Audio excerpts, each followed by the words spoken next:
Sup guys, welcome back. We got another Black and White 2 battle for you lot.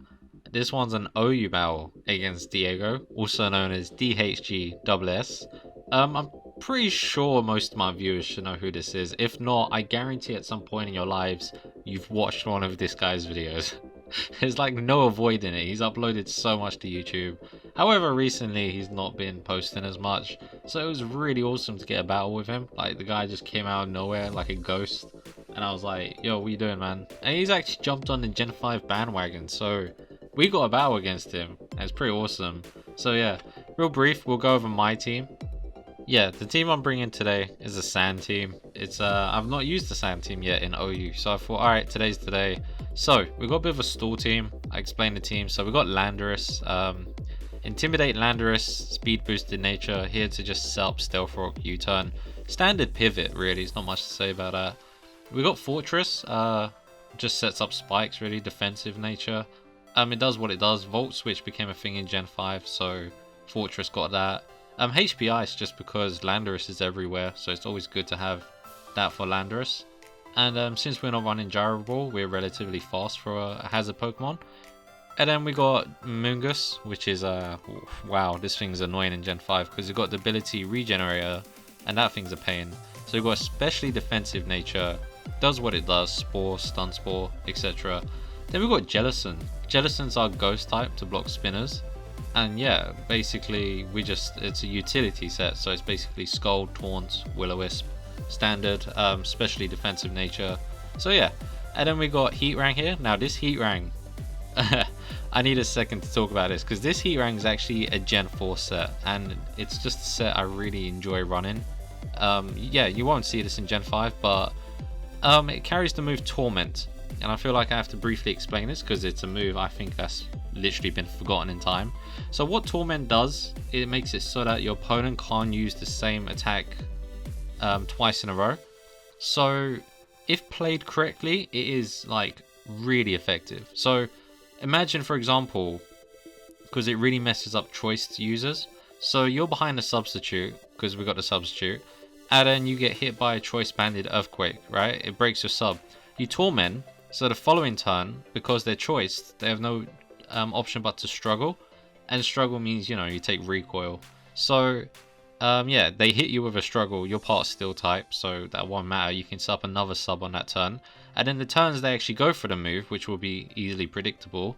So the following turn when he goes for an EQ, you can protect, and then yeah, pretty much just wear them down like that. And it's really cool. It's a really cool set. And also Torment and Taunt do go hand in hand. And then I don't know if you realized we've got a Grass Water Fire core here, so yeah. And then obviously we've got the Sand Setter, Tyranitar, just an absolute beast. Choice Scarf because he's a Pursuit Trapper. So yeah, standard set, jolly. Anyway, that's my team. If we go over and look at my opponent's team, so a quick look at my opponent's team. He actually also brought a Sand team, which is fairly annoying. But anyway, he's got a Keldeo. Keldeo is awesome to see, but it was literally everywhere in Gen 5. And for some reason, I predicted him to bring one. I thought he would bring Keldeo and Landorus. He did bring the Keldeo. He bring a Latios, because, you know, that thing's OU as well. He bring a Ferrothorn. He bring the Tyranitar to set up Sand. He also bring his own Jellicent. So if you look at his last slot here, you'll see he has an Excadrill. And this, like, confused the hell out of me. Because I don't know anyone watching this video laddered during mainstream Gen 5. But Excadrill got moved to Ubers pretty quickly with a bunch of other things like Genesect. So Excadrill, as far as I'm concerned, was Ubers until Gen 5 died. It turns out Smogon people randomly voted in late 2015 for Excadrill to return to OU. Now I don't know why they're voting, especially in late 2015. This is like when I was playing VGC 15. This is like 1 year after Omega Ruby and Alpha Sapphire came out. So I don't know who's playing Gen 5 then. But they just did a vote, the thing became OU. I don't know how much I agree with that, because once the tier is dead, that means that, you know, you can't really start changing things in a dead tier. It needs a lot of testing. And this is like the wrong gen, I believe, to do something like that, because this is a gen where Weather lost the entire battle. So I think Excadrill is going to be pretty broken, but nevertheless, that thing's apparently OU. I didn't get the memo, but whatever.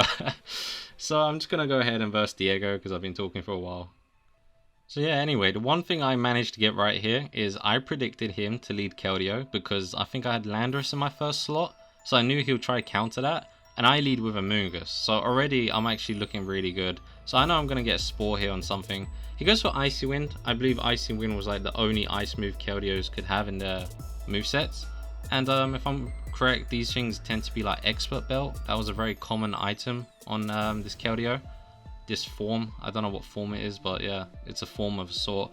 So all the damage he's going to do, I'm going to regenerate it back when I switch out. So he goes into Ferrothorn, and I had the exact same idea. I go into my Fortress because it's time to get some hazards up. Like, the earlier you get them up, the better, because this is going to be a stall battle, I can already tell. So I get up spikes, he gets up spikes, and we're like, that was nice. Yeah, we're having a good time out here, setting up spikes. He withdraws here, and I did not expect him to make this play so soon. He goes into Jellicent. And I was really annoyed because I did go for the rapid spin. However, my brain was like hard telling me to go for Volt Switch. So to correct my mistake this next turn, I actually do go for the Volt Switch while he taunts me. So I'm not going to be able to set up anything, but that's fine. I just wanted this damage because the turn before I was like so eager to do that. I think I changed my mind last minute, I can't remember. But I managed to switch out on this thing, and I bring in Tyranitar because I wanted Tyranitar to come in safely. And now this thing is Pursuit Trapped. Now what I did on this turn is I predicted him to predict me to go for the Pursuit. So in exchange, I actually just went for the Crunch. I thought if he's smart, he'll stay in and try to do something. So I go for the Crunch. He actually stayed in, and I'm like, yes, I should get a kill, right? No, this thing survives on 1 HP, and it cripples me. So that's like, what do I say to that? I'm now crippled, which sucks. Sand's gonna finish him off. That is good because I can now freely Rapid Spin, but it kind of sucks at the same time. So he brings in Excadrill. Now note how much pain this Excadrill will cause me in the long run. Just note what I'm seeing. I bring in Landorus to get the Intimidate, and I know he can't go for an EQ because I'm a flying type. He goes for Rapid Spin, so note that he has the move Rapid Spin. So I'm thinking, I wonder what set this is. I haven't seen Leftovers, so I'm just, you know, going about my business. I think I go for a Stealth Rock here. He goes for Latios, which is fine. I'm just going to set up Stealth Rock, and then I'm just going to go into Tyranitar because that thing is crippled, right? So I might as well try Pursuit Trap something again while I can. So I go into Tyranitar, my Darude Sandstorm, and then basically he goes for a Draco Meteor, which I can live because Tyranitar gets a special defense boost in the sand, so I should be able to take this comfortably. I live, and I managed to live burn on top of that. So I know I'm scarfed, I'm going to outspeed, even if this thing's timid. He outspeeds me, and I'm like, oh, you, my friend, are Choice Scarf. So I know this Latios is Choice Scarf, note that, because that actually plays a part later as well. And then I'm thinking, okay, well I can bring in Heat Rank, because you are -4, I'm a Steel type. And yeah, I know this thing's a timid Choice Scarf set. So I'm going to set up a Substitute, and I kind of predicted he'll make the Tyranitar play, but it's fine. So behind the sub, I'm literally going to go for some burns here, because Lava Plume has a fairly high burn chance. So my only goal on this turn is to see what he has and to try burn him, see how long it takes him to break my sub. Maybe a superpower, I don't know. So I go for the Lava Plume, I do outspeed, and I do get the burn first try, which is pretty awesome. And he just uses his turn to set up Stealth Rock, so he's one of those sets, like a hazard set. That's fine. So this turn, I believe I go for the Protect, not only just to get back leftover recovery, but literally to scout to see more of what this set is. He switches out and he goes into Keldeo, so I'm like, oh okay, well I wasted a turn of Protect, but at the same time I do not want this thing burning sleep turns, so I'm a bit worried about that. So I believe I go into Fortress because he's got a lot of hazards up, so it'll be good to get rid of Stealth Rock and stuff at least. So I literally bring Fortress in to go for the Rapid Spin, since I can Rapid Spin now freely. And yeah, I'm gonna get a little bit of recovery. I'm gonna see if he stays in, wakes up. He actually switches out, so whatever happens, I'm getting a Rapid Spin off. I thought, yeah, worst case scenario, I'm gonna have to take Iron Barb damage if he goes into Ferro. That's fine. I get rid of Stealth Rock, I get rid of Spikes, and then this turn I believe I just go for a layer of Spikes, just to set up a little bit on it. So yeah, I go for a second layer of Spikes, and then he goes for is it Thunder Wave or Leech Seed? I goes for the Thunder Wave. Yeah, so he paralyzes me first, and I'm like, okay, well thank God I know that now. I don't want to let Heat Rank get paralyzed, because Heatrang's going to be really good against this thing. And most of his team, to be honest, he's going to have a hard time dealing with that set. So I switch out here, I hard switch, and I go into Heatrang, because I want to try get some damage out. He goes for Leech Seed, and I'm like, oh, okay, well, that's good to know as well. So next time I think I'll just Volt Switch so that I can avoid Leech Seed damage. So he's got a Leech Seed on me. I kind of predicted him to switch out here, so I didn't sub, I didn't do anything. I just clicked Lava Plume. Best case scenario, I burned something that already hasn't been burned, like maybe Latios. But he goes in Tyranitar, I kind of figured. So yeah, not much happens this turn. It's going to be a bit stally. Leftovers, Leech Seed, burn, etc. So at this point, still don't know really what kind of set this Tyranitar is, other than it's just annoying. So I believe on this turn I go into Landorus, and I just get off the Intimidate, because that's always good. So this thing is burned as it is. What more can it do? I thought maybe he'll go for a Superpower, EQ, let's see what he's got. He just goes for a Stealth Rock again. He's like, nope, I want these hazards up. Leave them up, goddammit. So, fair enough. This turn I go for the U-turn, because last time he brought the Latios in on me. Maybe he predicted an EQ. But I just go for the U-turn. I thought if he switches, it's fine. If he stays in, it's fine. He stayed in. I got a crit. I'm not too sure how much that mattered in the long run, because he probably would have died from burn anyway. So here I just play Fortress. Just want to get leftover recovery because the turn still hasn't ended. So I thought I'll go into this thing, and maybe I'll spin away the Stealth Rock he just set up. And he goes into Latios. So I'm just like, nope, this thing probably has Hidden Power Fire, right? Because I know it's a Choice Scarf set. So he double switches into Excadrill, which is quite annoying, because if I knew he was going to do that, I wouldn't have switched. And I went into Fun Guy, because I just wanted to see what he had. This is my specially defensive Amoonguss. I didn't need it that much. So now I'm not really liking the matchup. So I just want to play safe. I go back into Fortress. Oh, sorry, I go into Landorus to get the Intimidate. I don't want to go back into Fortress. And this is the part where I got really confused. So he goes for an Iron Head, and he hits me really hard despite that he's -1. And I'm thinking, okay, that was pretty powerful. Goes for a second Iron Head. No, he outsped me. So I was getting like pretty annoyed here, because I was like, how on earth did you outspeed me? Landorus is faster. And he gets the flinch. I don't know if you saw that. He outsped, flinched me. I got no choice. I just sacked this thing off. I was kind of irritated, but I couldn't work out what was happening, because this thing is in OU, but it's not allowed to run Sand Rush. That's the catch.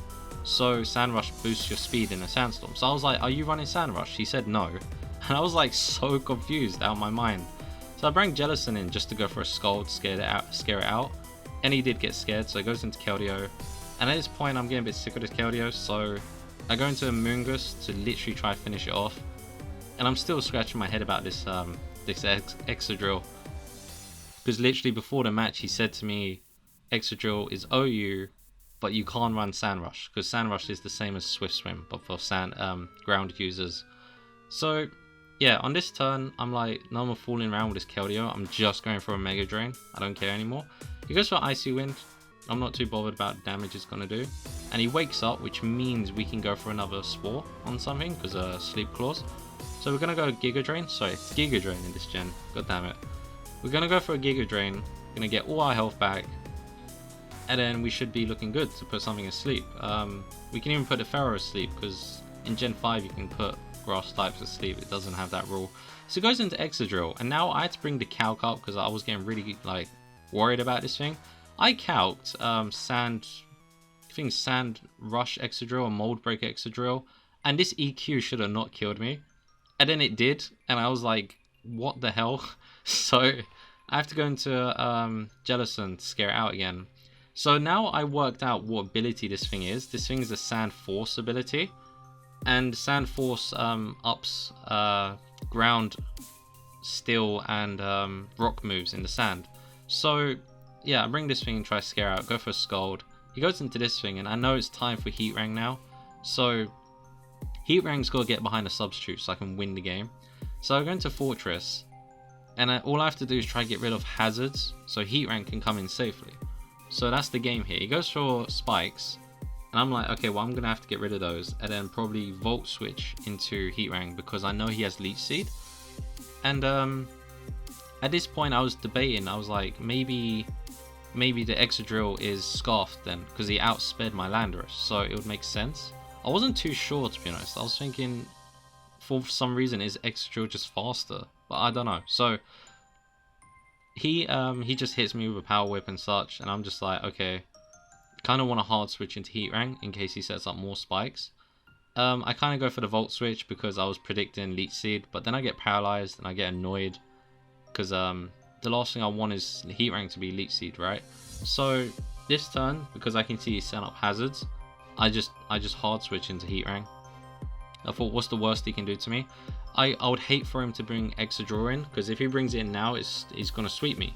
So I gotta get Heat Rank in before the Ferrothorn switches out. So I bring Heat Rank in. Yeah, I think he went for a power whip and missed, so that didn't matter really. So I'm gonna set up a substitute because I know there's no way on earth this thing is breaking my sub. He sent up spikes, by the way, and it's gonna bite me later because I'm not paying attention. So I think he's on his second layer of spikes, or third. Sorry, I think that was his third layer of spikes. So I go for a lava plume. No, I think that was his second, and then this turn he's gonna set up his third because he lives. How is everything living on 1 HP? I don't understand. But yeah, he seems to have focus sash on everything. And then he sets up his third layer of spikes. I'm thinking that's not important. That doesn't matter. I've won the game at this point. And honestly, I had won the game at this point because he can't bring Excadrill in because I'm just gonna burn it. So I know for a fact he has no choice but to bring in Latios to break my sub so Excadrill can sweep. And I already worked out this thing is timid choice scarf, right? So just note this, right? So I go for the protect because I want to scout what move he's going to lock himself into. Goes for a Dragon Pulse, okay? I think I have to just real quick pause the battle because I'm not going to be able to talk this fast because this is where everything changed. So he hits me with a Dragon Pulse, note that, right? And I go for the Torment. I finally reveal it, and I already know he's choice scarfed, like I said. And if you're choice scarfed, you're running timid. It's just how it is. So timid nature means that you're putting your attack stat down, and that matters a lot because you're about to see what happens here. So I've taken one Dragon Pulse from a timid Latios. I'm calm nature. My substitute took it fairly decently, and now the next turn he has to go for a struggle. So it's basically tackle with a lot of recoil. And I didn't want to stall anymore because in real time this battle took a long time. This has been sped up a lot. Okay, this is like nearly 2 times the speed as what you're seeing it. So I've already taken a Dragon Pulse, right? And all I'm hoping this turn, I go for attack. All I have to hope for is that struggle doesn't break my sub. Instead of playing safely, I just went for an attack. Somehow struggle broke my sub, and that cost me the game. I think I lost at this point. This is where I lost everything because Lava Plume finishes this thing off. This thing took a lot of recoil, so it kind of finished itself off. And now I'm completely exposed to Excadrill. But yeah, I don't know what to say. I didn't think a Dragon Pulse, a resisted Dragon Pulse and a resisted struggle would break my substitute, considering I'm specially defensive, he's timid. Yeah, I don't know. Excadrill's gonna come in and just wreck me because this thing's got Sand Force. At this point the spikes are helping way too much. The spikes, 3 layers of spikes are biting me so hard right now. And Sand Force is another 1.3. And oh, he got a crit. I don't know how much that mattered in the long run. Probably didn't. I don't know. But he's getting 1.5 from Stab and another 1.3 from Sand Force. And he told me after this game this thing actually definitely was choice scarfed. Hence how he actually outsped the Landorus. So it was a choice scarfed Sand Force Excadrill in the sand. Broken. Took out 5 of my Pokemon. Not to mention, if anyone was counting, it killed 5. It's ridiculous. This thing is so busted. Yeah, I think once that substitute broke, that's where I lost. I didn't really stand a chance after that. Got completely swept. Anyway, it was a fun match. It really was. It just took a long time. So yeah, good game, Diego. Hope you lot enjoyed today's battle. Stay tuned, and I'll see you lot in the next one.